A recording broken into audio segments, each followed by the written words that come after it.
కనిపిస్తూ ఉన్నాయి. మరి రాష్ట్ర ప్రభుత్వం అన్నది రైతును ఎక్కడ పట్టించుకుంటా ఉంది అని అడుగుతా ఉన్నా. మిర్చి పంట అయినా అదే పరిస్థితి, ధాన్యం కొనుగోలైనా అదే పరిస్థితి. 300 నుంచి 400 రూపాయలు పర్ టన్ను రైతు నష్టపోయిన పరిస్థితి. మిర్చికి 11,800 రూపాయలు కొనుగోలు చేస్తామన్నారు. ఇంతవరకు ఒక కేజీ కొనుగోలు చేయాలి ఒక రైతు దగ్గర నుంచి. పెసర పరిస్థితి అదే, శనగల పరిస్థితి అంతే, మినుముల పరిస్థితి అంతే, కందుల పరిస్థితి అంతే. ఏ పంటకు ఈరోజు కనీస గిట్టుబాటు ధర రాని పరిస్థితిలో ఈరోజు రైతన్న వ్యవసాయం చేస్తూ ఉన్నాడు.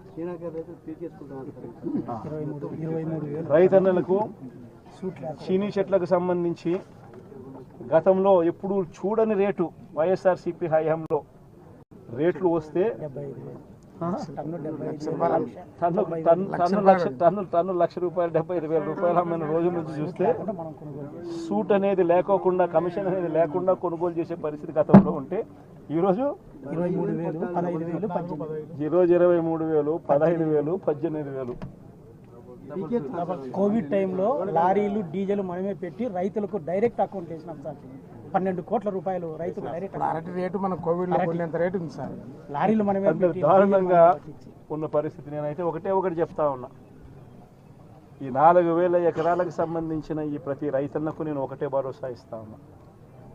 ఈ ప్రభుత్వం మీద ఒత్తిడి తీసుకొచ్చే కార్యక్రమం జరిగేందుకే, చేసేందుకే ఈరోజు నా ఈ పర్యటన. ఈ పెద్ద మనిషి చంద్రబాబు నాయుడు గారు రైతులకు ఇవ్వాల్సిన ఇన్పుట్ సబ్సిడీ ఖచ్చితంగా ఇవ్వాలి, ఇన్సూరెన్స్ సొమ్ము కూడా ఖచ్చితంగా రైతులకు అందరికీ కూడా రావాలి.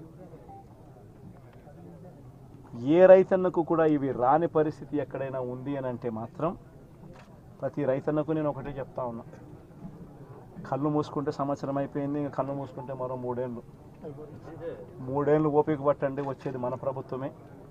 మన ప్రభుత్వం వచ్చిన ఒక నెలకే ప్రతి రైతన్న ముఖంలో సంతోషాన్ని చూసేటట్టుగా వాళ్ళకి రాని ఇన్సూరెన్స్ను ఇప్పిస్తా, ఇప్పుడున్న ఇన్పుట్ సబ్సిడీ ఇస్తాను. ఇవ్వడమే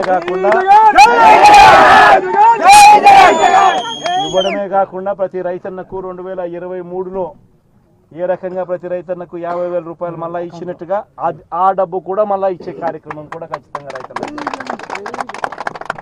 ప్రతి రైతన్నకు నేను భరోసా ఇచ్చి నేను ఈ విషయం చెప్తా ఉన్నా. వైఎస్ఆర్సీపీ పార్టీ తరఫున నష్టపోయిన రైతన్నలకు కూడా ఖచ్చితంగా పార్టీ అంతో ఇంతో, అధికారంలో మనం లేము, ప్రతిపక్షంలో మనం ఉన్నాం, అంతో ఇంతో చేసే కార్యక్రమం మాత్రం ఖచ్చితంగా చేస్తాం. అది రాబోయే రోజుల్లో అవినాష్తో నేను మాట్లాడుకుని అవినాష్ ప్రతి రైతుకు మేలు జరిగేట్టుగా, ఎంతో కొంత మేలు జరిగేట్టుగా అవినాష్ ద్వారా అది చేయించే కార్యక్రమం కూడా చేస్తాం.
ఢిల్లీలో కూడా 2-3 సార్లు రిప్రజెంటేషన్ ఇచ్చిన కమ్యూనికేషన్ తాతిరెడ్డిపల్లె చెర్లపల్లె ఈ గ్రామాలకు వచ్చారు.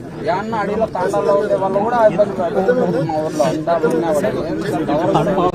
ఎప్పటికెళ్ళ కంప్లీట్ చేస్తారు.